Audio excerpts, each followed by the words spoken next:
Welcome, witches. I'm Jen, I'm Candy. and we're the Cornfield Coven.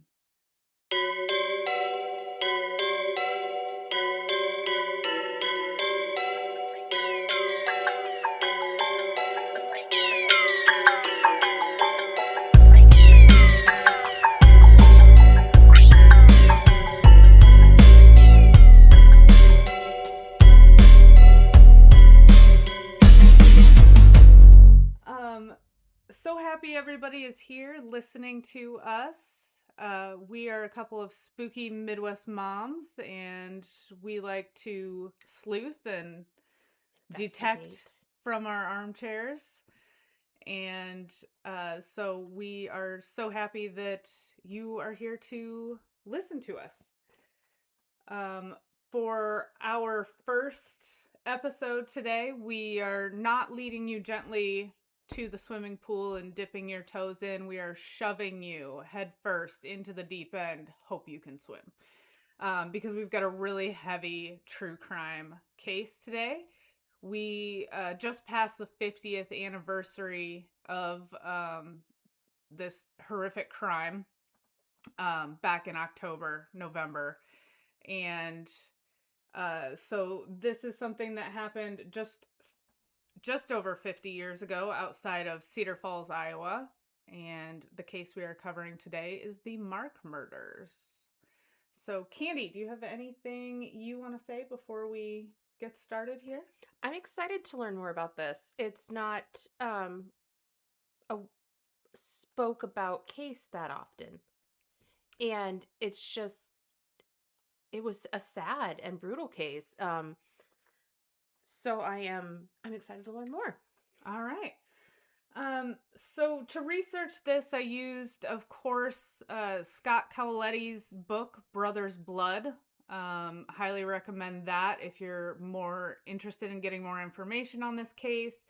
I also listened to a couple documentaries, and to make sure I had a good balance, I also listened to episode 497 of Wrongful Conviction.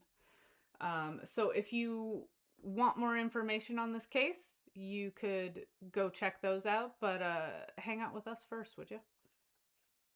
All right. So on Halloween night, yes, spooky, fits our theme.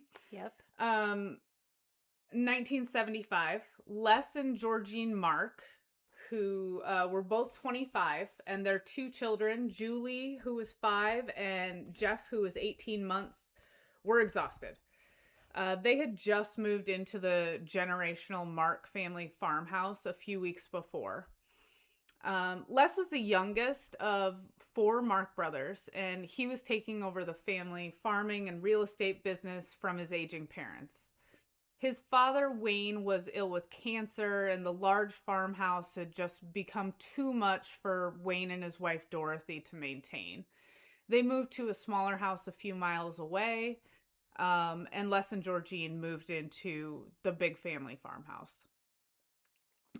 It was also harvest time, and as anyone in the Midwest knows, that is a time of very little rest, and Les is only sleeping a few hours a night at this time.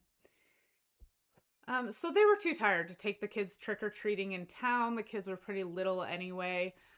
So they went to a local friend's house for a short visit. And the children got some Halloween treats, and then they went home. Georgine put the kids to bed around 10, and then Les went back to work in the fields with his uncle Victor.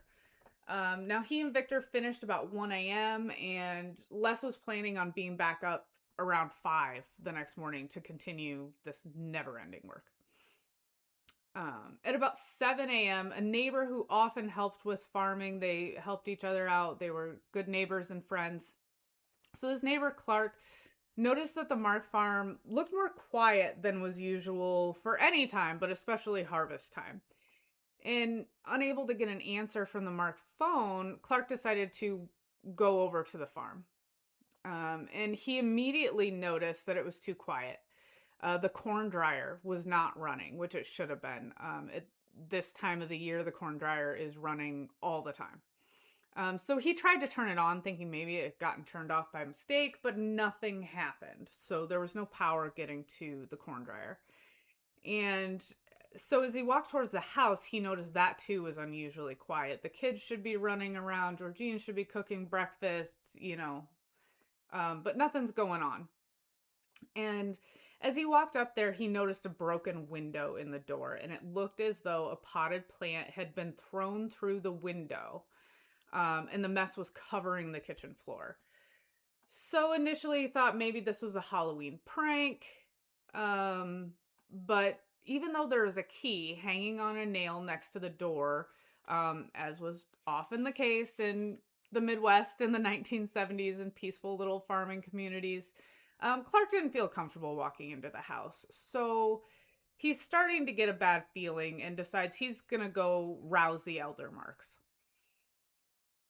So Clark goes over to Dorothy and Wayne's new home, and they follow Clark back to the house. They really don't think anything nefarious has taken place at this point in time.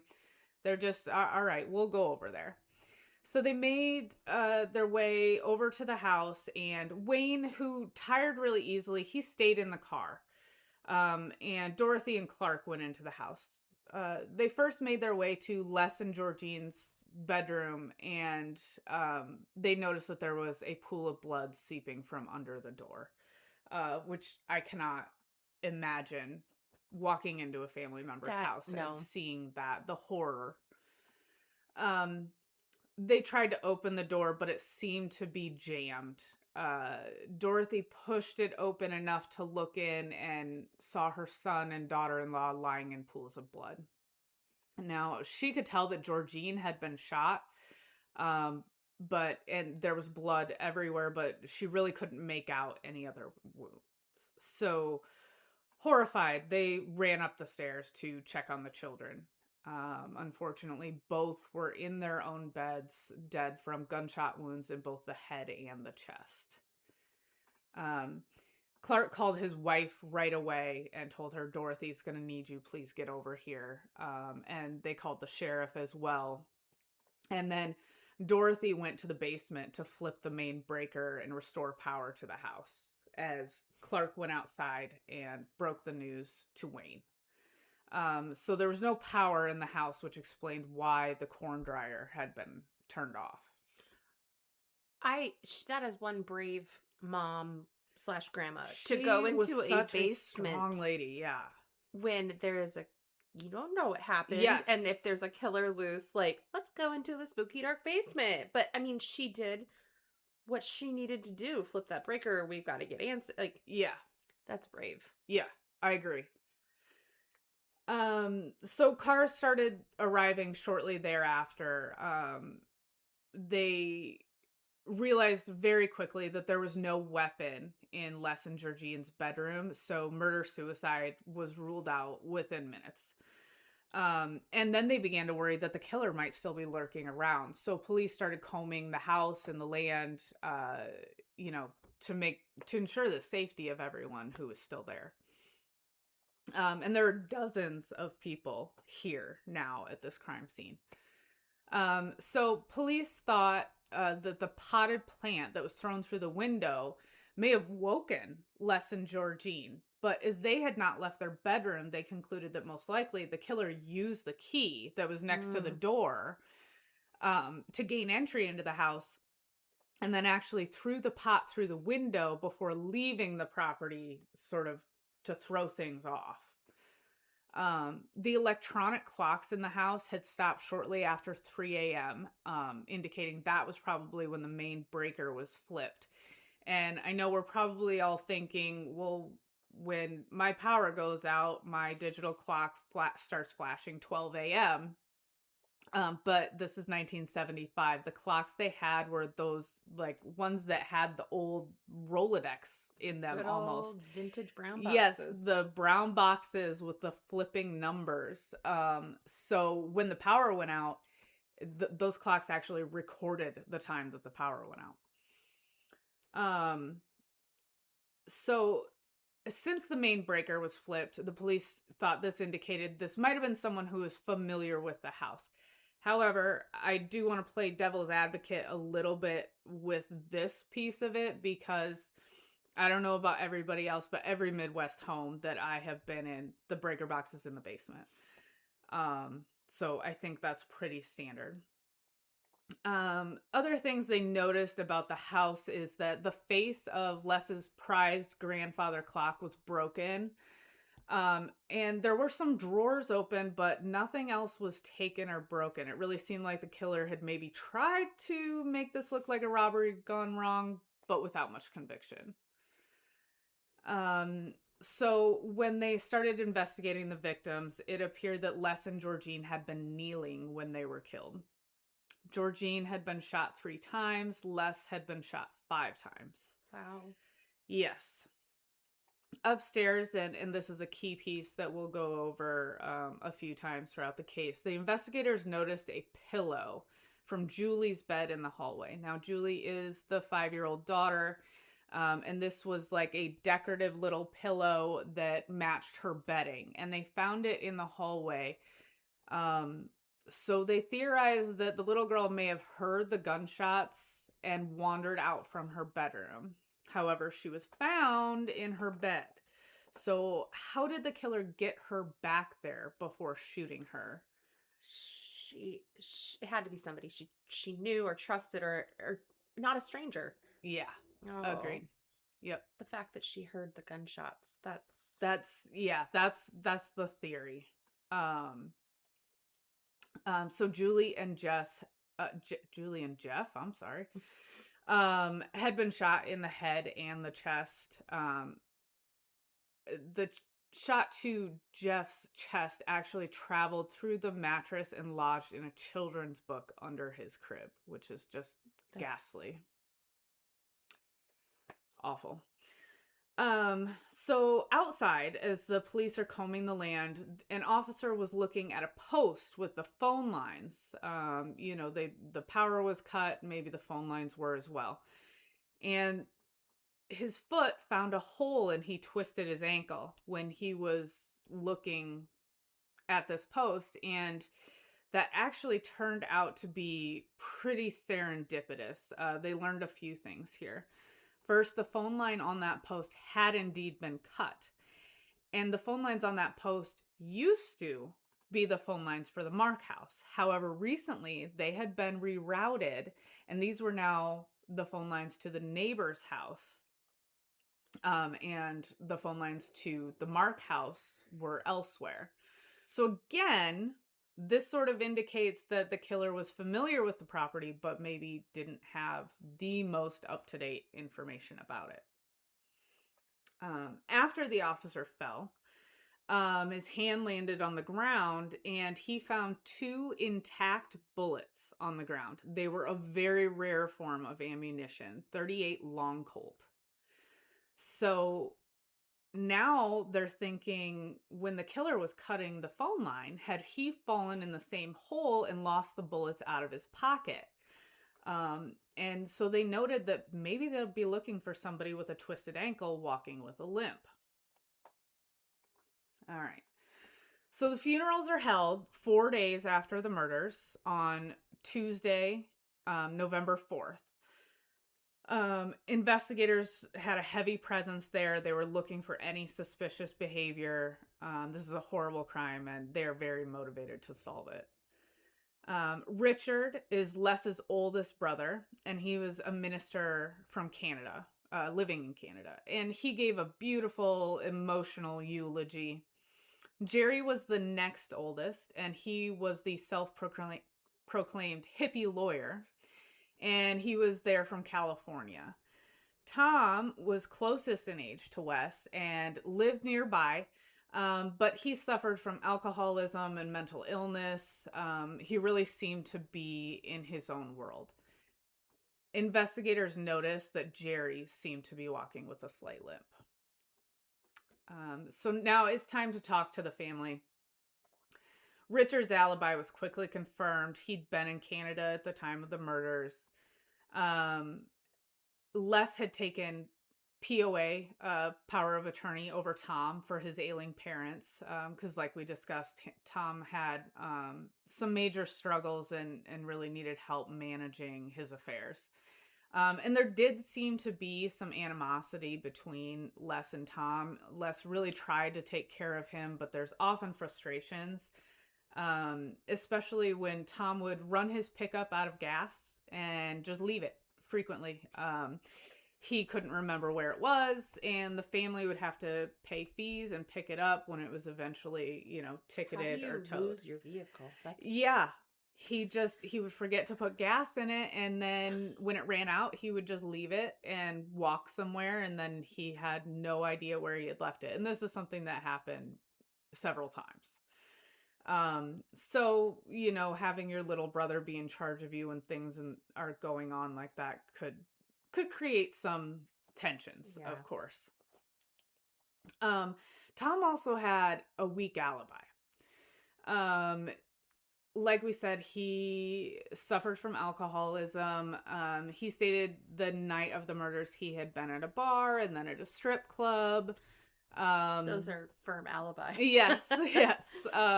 But he couldn't really give them much more other than that. But in talking with Tom, it really became clear he was just not capable of the planning and the foresight and the brutality that this crime required. So now we're back to Jerry, who is the second oldest Mark brother. And Jerry claimed he'd been on a solo motorcycle trip out west when the murders had occurred, and that he'd called his girlfriend Mimi several times from specific locations throughout the trip. Jerry had been a hard worker on the farm growing up, and he claimed that he taught his little brother Les everything he knew about farming. They had been best man in each other's weddings, Jerry and Les. They were very close. However, as Jerry got older, he became somewhat flighty and unreliable working on the farm. He volunteered with the Peace Corps in Brazil. He had gotten his law degree, and he practiced for a short time. But then he really did start to embrace this sort of hippie lifestyle, and wanted something else.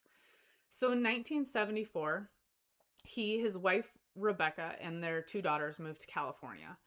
At this time, Jerry was really struggling to hold down a job. He wasn't using his law degree, and he was just kind of doing odd jobs here and there. He and Rebecca befriended Alga and Mimi Forrest, who were their neighbors in the trailer park.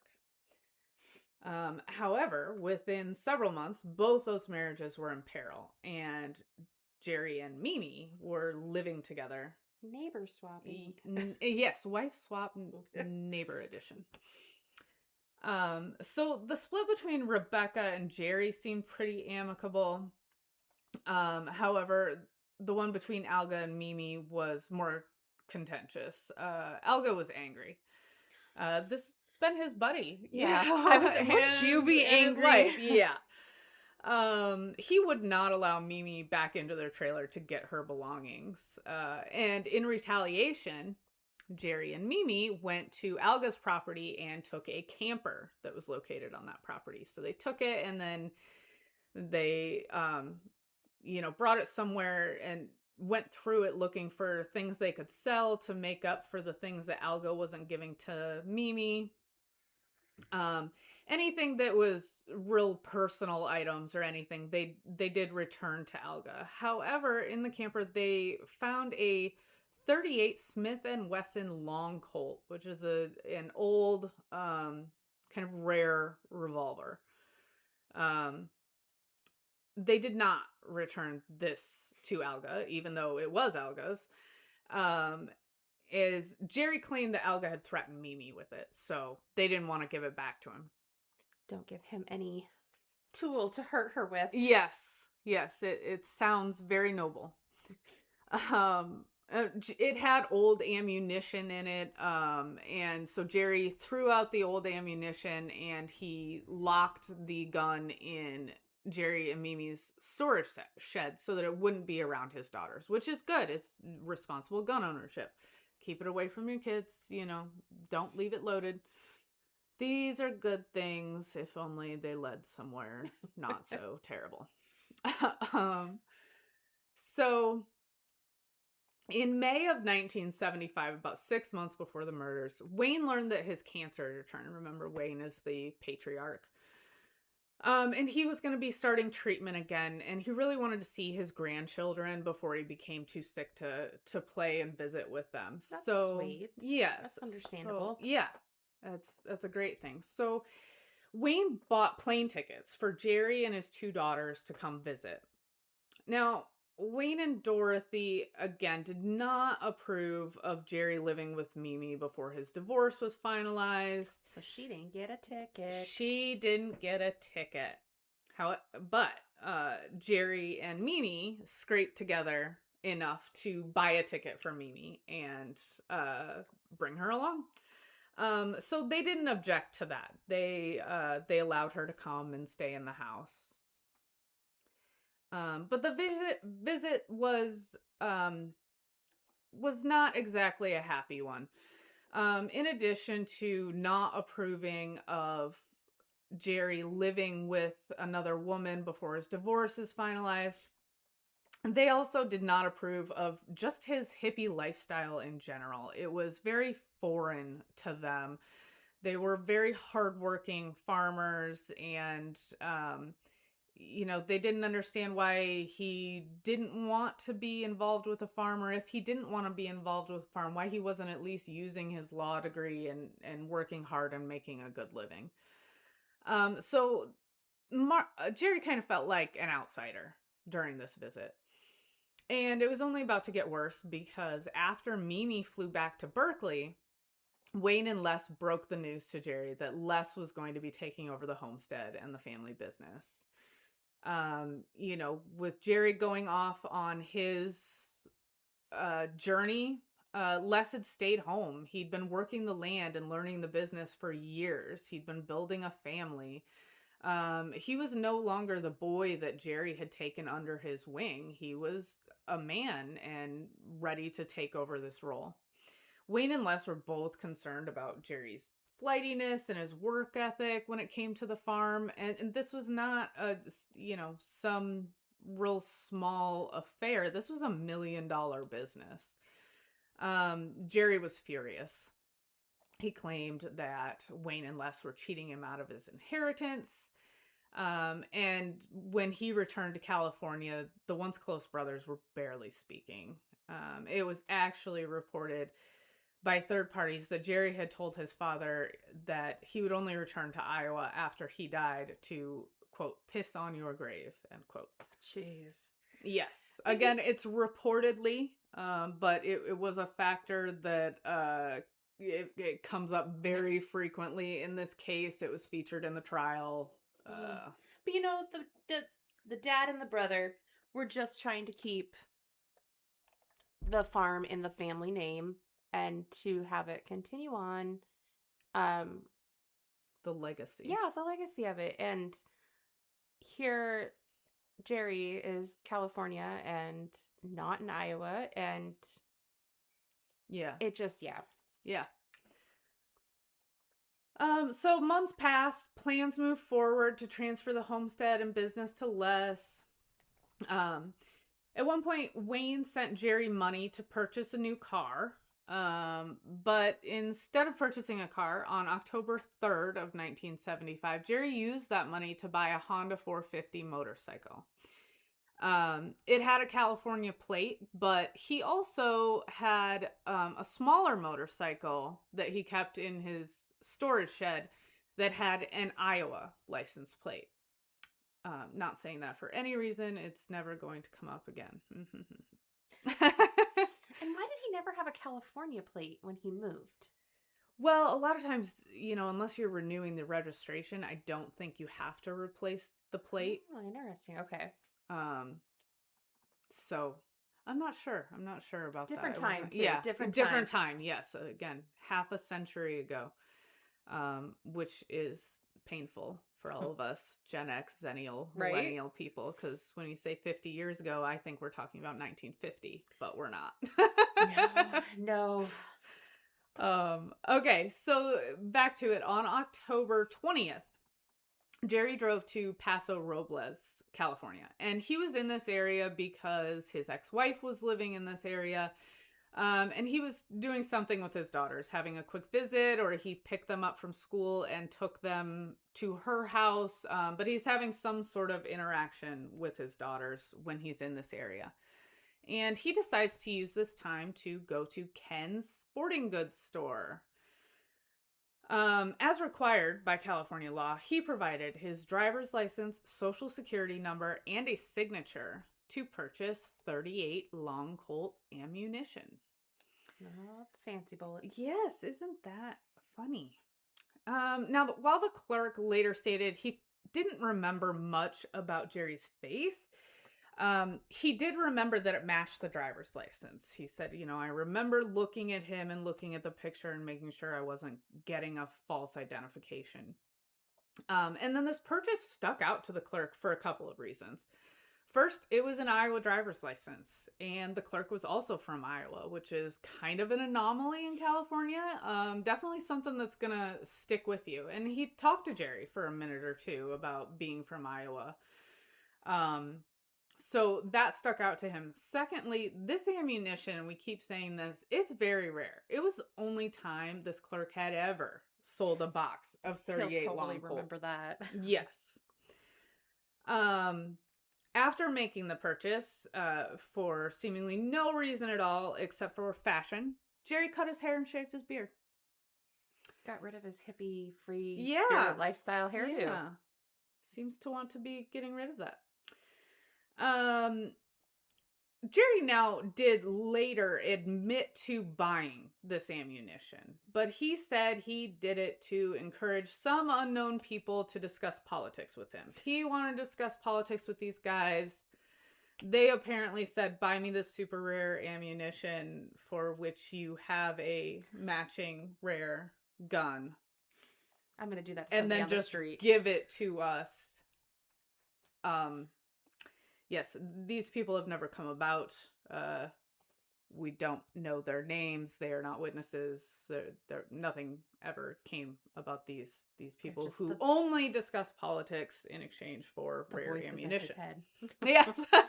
They are just the voices. Now, on October 27th, Jerry wrote a letter to Les saying he'd accepted that Les is taking over the family business. He bore no more ill will towards him. And he wished him the best, and then he asked Les to lie a little bit for him and provide a good reference. He wanted Les to skimp on details about how recently Jerry had worked at the farm, and just to provide a good reference because he's really struggling to get a job out here. On Wednesday, October 29th, Jerry woke to start his solo motorcycle trip. He claimed this trip had been planned for months, but acquaintances only remember him discussing it in the days leading up to the trip. So, there's that. Now, after he left, Mimi noticed that the lock on their storage shed was broken. The revolver and the Iowa license plate seemed to be the only things that were missing. Again. He has a knack for breaking and entering, making it look like somebody else. Yes, it's very coincidental. She probably wouldn't have even noticed it if the lock was not broken. Like, it's very possible. It would have never been brought up or thought of. Yeah. He's just bringing more attention to himself. Yeah. So when the police are talking to Jerry, they asked him how he found out about the tragedy that had occurred. So Jerry said he'd been trying to contact Mimi several times from the road on Saturday, November 1st. He was supposed to return home that day, but he wasn't making as much progress on the road, almost like he was farther away than he said he was. He wanted to let her know he wasn't going to be home that night. He thought she might be upset because there was a possible party that they wanted to go to, and he was afraid she was going to be upset about that. So he really wanted to get a hold of her. Now, he can't reach Mimi at their apartment in Berkeley, so he calls her parents, who are Russell and Evelyn Kallenberg, and they live in South Lake Tahoe. The call was very short, and we're not sure if it was a collect call and they didn't accept the charges. They just said something back to him real quick, or if the call was cut short for some other reason. But all that was said was Evelyn told Jerry he needed to call home immediately, and then the call was done. So Jerry assumed she meant Mimi in Berkeley because that's his home. Yeah, he lives there. Yes, he does live there. He continued trying to call there and was not able to reach Mimi. So then on Sunday, which is November 2nd, he called Mimi's parents again. And this time, Evelyn broke the news. She told him what had befallen Les and Georgine and their children. So then he was able to reach Mimi in Berkeley after that. And she told him, don't call your family yet. Why don't you just get to my parents' house and we'll call your family from there. But that's where you need to get so we can make a plan. Now that same day, Russell called his local police. Now Russell's Mimi's father. A lot of players here, so I'm trying to keep them all straight. And he said he spoke to a Detective Newman, and he explained that his daughter might have information about the Mark murders in Iowa. His daughter... Oh, go ahead. Oh, that makes you wonder, was she talking to her dad with doubt back then? Exactly. And then for Mimi's dad to reach out immediately. And not just talking to, his buddy going, hey, my daughter's dating this guy. I'm getting some doubts, but then she mentioned something, and now I'm really getting some doubts. He, totally skipped that and goes, hey, local police force, yeah, I've got some info. Yeah, I agree. There seems to be, yeah, because she had obviously told her father. He said, my daughter lives with the brother, and she noticed that a revolver she had is missing. And Detective Newman thanked Russell and contacted the Waterloo, Iowa Police Department. And they requested that he interview Jerry as soon as possible. Mimi's parents were absolutely fine with this and invited Detective Newman over. And he arrived to interview Jerry on Monday, November 3rd at the Callenberg home. And she's still married. Well, I will get to that part. So Jerry claimed his trip went as follows. On Wednesday, October 29th, he left Berkeley, headed towards the Mojave Desert. He called Mimi from Coalinga and stayed in Southern California near Barstow.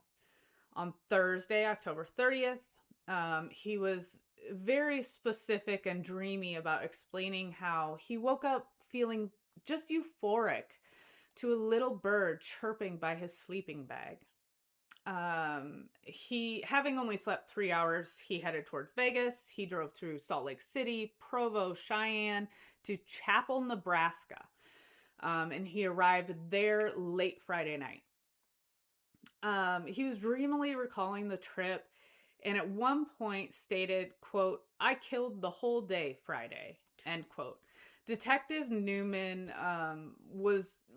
started out the interview really thinking this was going to be just kind of a standard rule him out thing. They all seemed like very normal people. But throughout the interview, Detective Newman became a little bit more suspicious of the things Jerry was saying and the way he was speaking about them. And he really wondered if this quote was a Freudian slip. Jerry said he stayed overnight at the rest stop in Chapel, Nebraska on Friday night and started back home Saturday morning.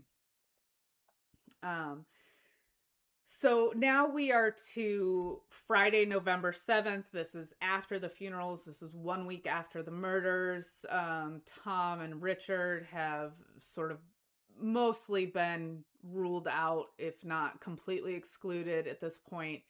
And police in Iowa began interviewing Mimi and Jerry. Mimi seemed nervous, and they thought she might have been hiding information. She admitted that she had suspicions about Jerry's story at first, but she couldn't believe he was capable of this.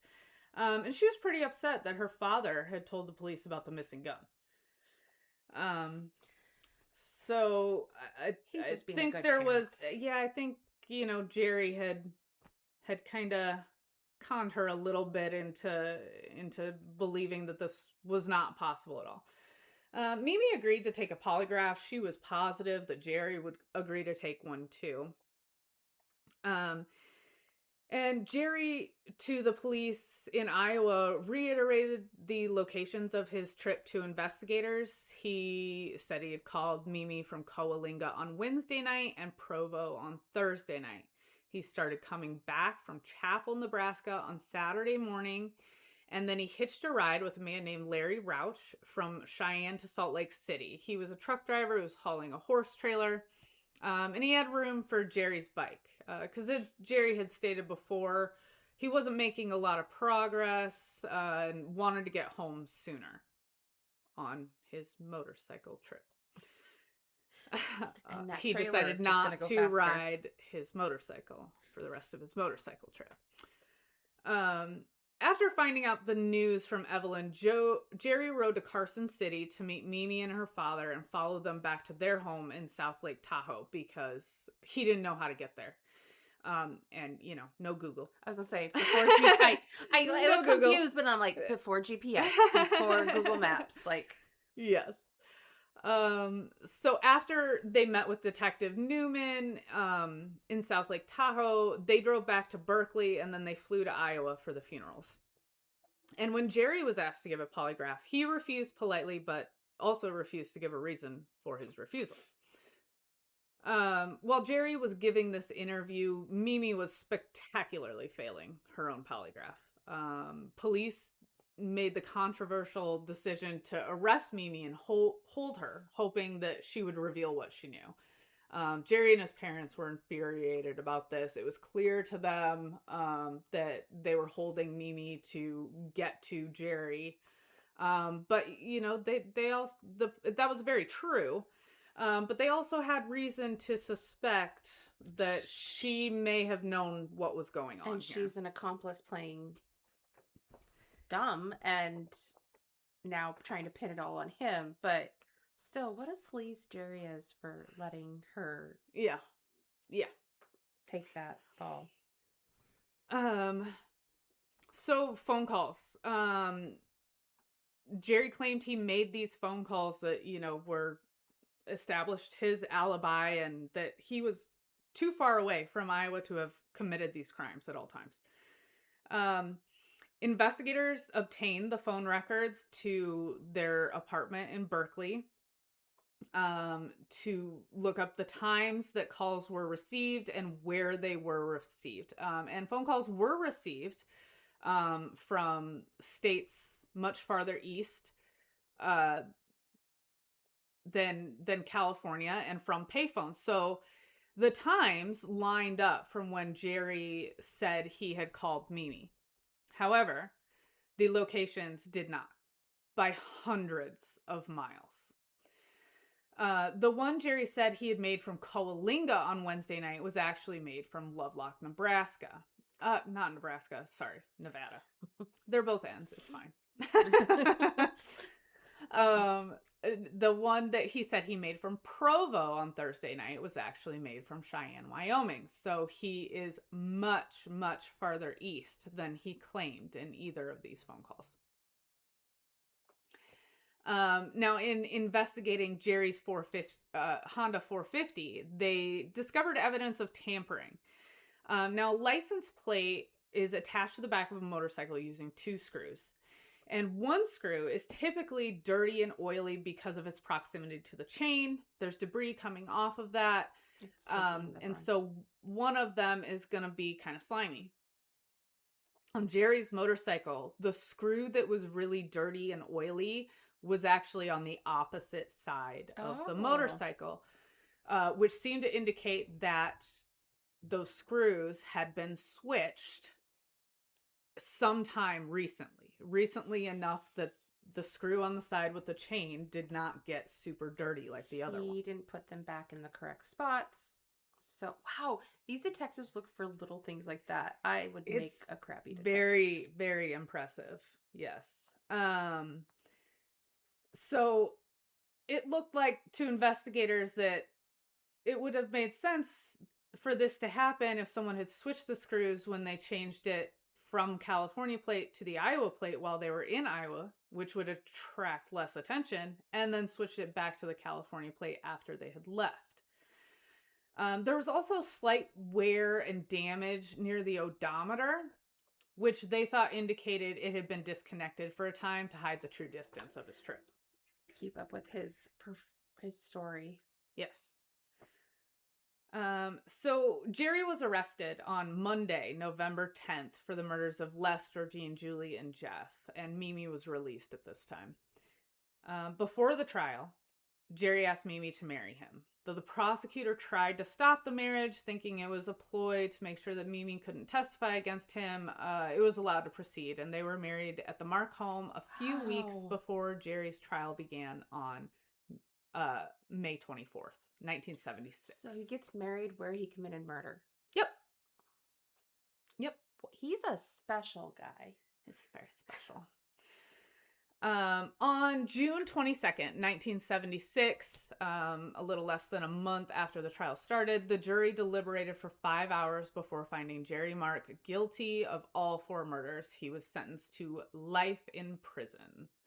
And Candy, you will be happy to know that the marriage to Mimi did not last. Whew. I don't have a lot of information on that, but hopefully she's no longer married to her. She has a type of man. Angry. A little bit. Spoiled men. I don't know. Okay, so for anyone who knows this case, you're probably going, she has left a lot of stuff out and her sleuthing is not great. I haven't actually left it out. I do have more things to go over, but what I've presented so far is the evidence that Jerry's appeals have not really been able to attack. So, Candy, I just kind of want to get your thoughts on if you were just hearing the evidence that you have just heard, what are your thoughts on Jerry's guilt or innocence right now? He's totally guilty. I mean, just hearing that his brother had 5 bullets and his sister-in-law had 3, but he destroyed his brother's, the prized possession, the clock in the living room, and then tried to make it look like a burglary. But the way he destroyed his brother's most prized possessions, the clock, his children, his wife, and he stripped his brother, like, mentally, not physically, but, like, I don't know. He totally did it. He's a sleazy person. But then to bring, I mean, he has 2 daughters. Yeah. Like, he didn't think of them and the out. Jerry thought a lot about Jerry. Jerry thought a lot about Jerry because he didn't think about his daughters and how they'll be treated because of this, or Mimi, and I just selfish reasons want a wife, and well, anyways, he did it. He's a sleazy. He deserves to rot. Yeah. One of the biggest things for me, and it doesn't necessarily implicate Jerry, but it does throw a lot of shade onto what Jerry's defense presents as an alternative theory in his appeals, is the pillow in the hallway. Yes. That little girl did not meet a stranger in that hallway and peacefully go back to bed and fall asleep before they shot her. That it was someone who knew her, it was who put her back to bed. Trusted and she loved. And I mean, I'm hoping that he spoke gently to her, like to convince her to go back to bed. But who does that? Yeah, it's atrocious. My other thing is, he's a lawyer. I mean, he went to law school. I think that's why he thought he could get away with this. And he's severely under. And to be fair, he was not a criminal lawyer. No. But he really thought Jerry thinks Jerry's the smartest person in every room Jerry's in. And he left so much evidence everywhere. I mean, it's just yes. But he severely underestimated Iowa investigators because they did the damn thing. So here's some of the things we haven't discussed yet. Witnesses. Witnesses are back and forth. They're 2 and 4. They, you could argue every single one of them. So I just left them out of the beginning of this so that we can just kind of talk about where we're at with all the really non-disputable evidence. But investigators took Jerry's picture and stopped at every rest area and truck stop along the route of I-80 they thought Jerry would have taken. They found several witnesses who remembered seeing Jerry. One of the most important witnesses for the prosecution was actually Leslie Warren. He was a gas station attendant who saw Jerry in Chapel, Nebraska. But Jerry said that this was Saturday morning, which would put him too far away to have committed the murders. The gas station attendant, Leslie Warren, said, no, it was Friday morning. And he was very adamant about this. Now, Jerry's defense and appeals team claimed that Warren has medical records that indicate he had a doctor's appointment on Friday morning and couldn't have been there. So he must have seen him Saturday morning. I couldn't find any additional details on this. But And this is really before security cameras. Yes. And stuff like that. So like, it was, the witnesses were very important in 1976. Yeah, because the gas station didn't have them. Yeah. Clinics, hospitals, they don't. Yeah. So yeah, oh, wow. But there were other witnesses on both sides for both the prosecution and the defense. And then we have the cigarettes. There were 4 cigarettes found inside the house. We've already talked about how many dozens of people there were in and around this crime scene. Which is interesting. And it was 1975. Everybody smoked. Yeah. You know? But to have so many people walk through and kind of, would it mess 1975. up? That's true. That's true. It's before. They weren't used to quadruple murders. Yeah. But these cigarettes that they found, they were Jerry's preferred brand, which was a popular brand. And they did serology testing on them. DNA testing was not available at that time, of course, but the serology testing did confirm that the smoker was O positive blood type, which is Jerry's blood type. It's also 40% of the population. So Jerry's safe there. Yes. And 2 of these cigarettes, I mean, before trial even, were actually claimed by a deputy who was on scene. He was just like, listen, yeah, I made a mistake. I screwed up. It was mine. I saw horrible things and I needed to smoke, y'all. So to me, the cigarettes were not great evidence back then. They're not good evidence now. I don't think they prove anything. I don't think they exonerate him. Now, if we had done DNA testing and the DNA proved that these cigarettes were Jerry's, that would be a little bit more compelling than them not being Jerry's, because not being Jerry's just means that they could be anyone's, not just the killer's. But them being Jerry's would show, Jerry hasn't been there in 6 months. Georgine didn't leave a cigarette in her daughter's bedroom for 6 months, Exactly. But I don't really think they should have been included. Now, in the original trial in 1976, Jerry's defense made the same argument. They said this evidence should not be used. We already know 2 of these are the deputies. This is just not good evidence. I agree with them. However, when DNA testing advanced and his DNA was not found on the cigarettes, now he wants to use those cigarettes and claim they fully exonerate him. It's because it benefits Jerry. Yes. Anything that benefits Jerry. So there's a few things on footprints. They claim some of the footprints they found match Jerry's gait. I agree with Jerry's defense here that this is junk science, not really relevant. However, I don't see really how it helps him either.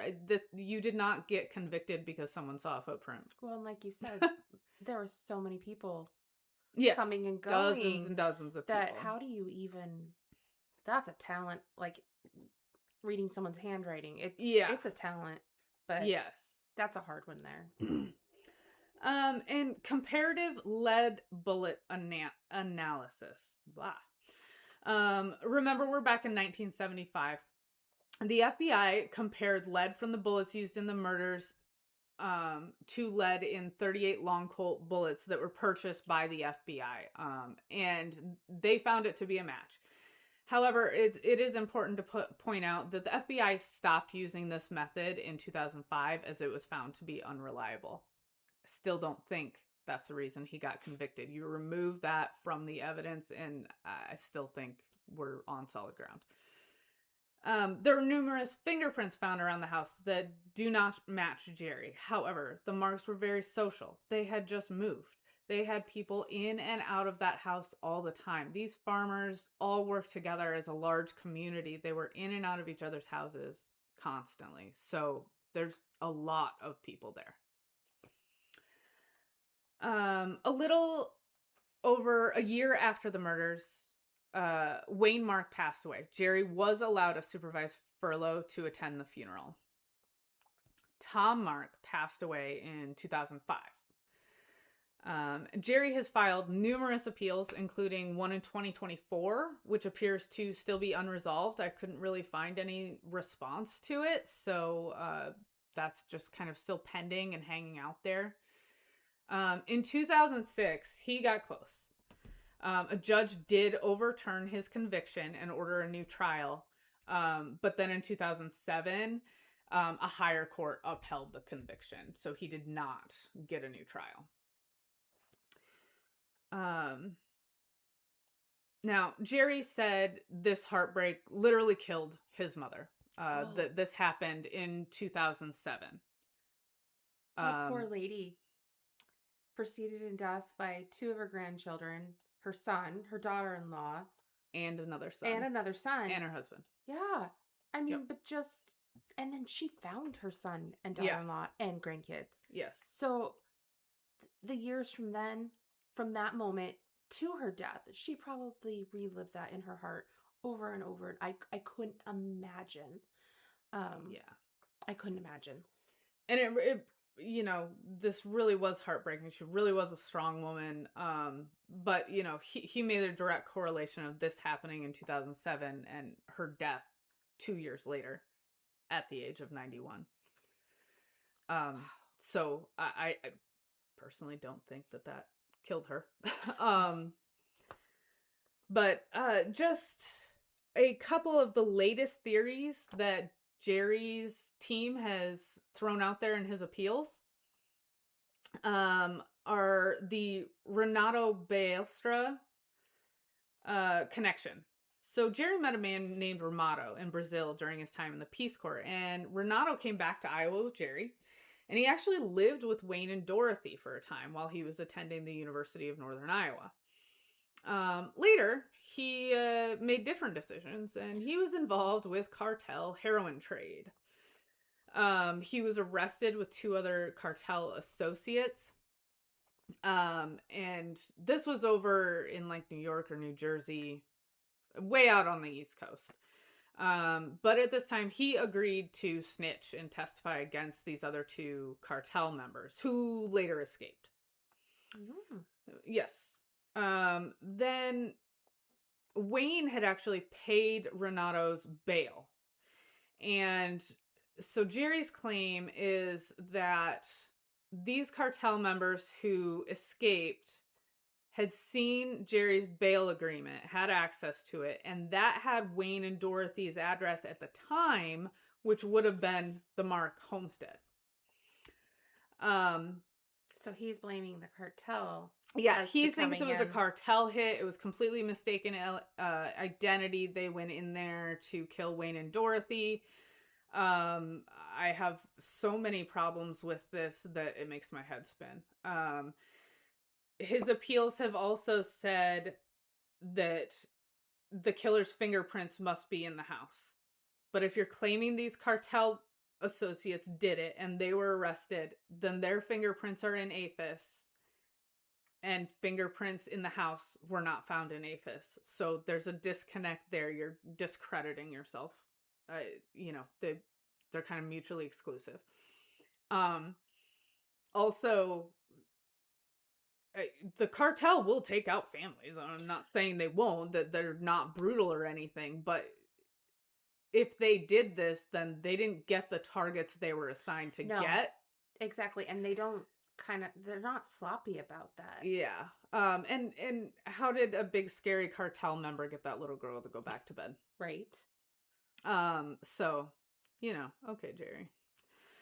He's going to spin it anywhere he can to be Yes. free.